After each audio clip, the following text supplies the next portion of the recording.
Once upon a time in Africa, in the village of Kpom, where life moved with the rhythm of drums, there was a woman named Abena, who had two siblings, Esi and Kofi.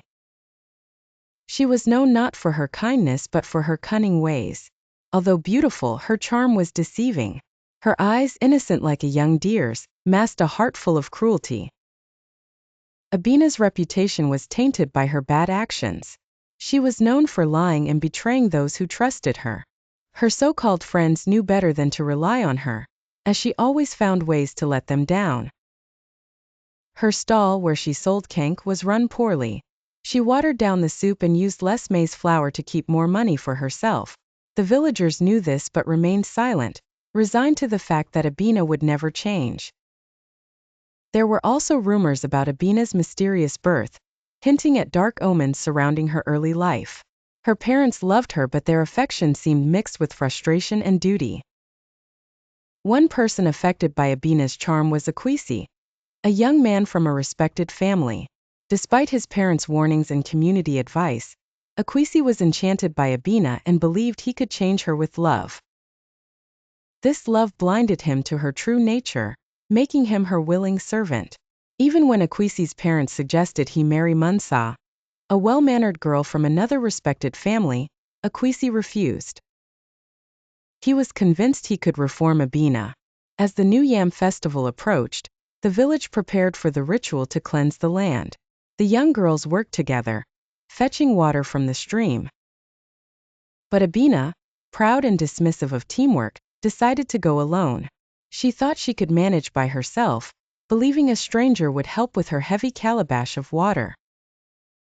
By dusk, the stream was empty of helpers, and Abena found herself alone.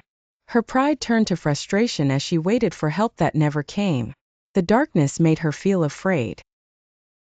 In her desperation, Abena cried out, and to her surprise, a large, kind fish emerged from the stream. The fish helped her fill her calabash. Grateful, Abena thanked the fish and went home. Her parents were relieved to see her return safely. They were pleased by the good fortune, despite their usual worries about Abena. The villagers spoke of the fish and wondered if Abena would change, but she remained proud and ignored the lesson. Instead of being thankful, Abena saw the fish as a meal. Her greed grew as she imagined selling the fish at the New Yam festival. She and her friends Ajua and Efua plotted to catch the fish. They planned to trick it by pretending to need help, then capture it.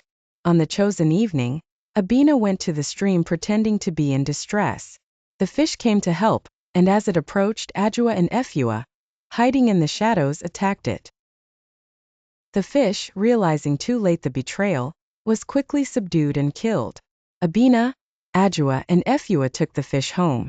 They sold it to the villagers, including the king's wife, who bought some for the festival. They planned to use the money to leave the village and start a new life.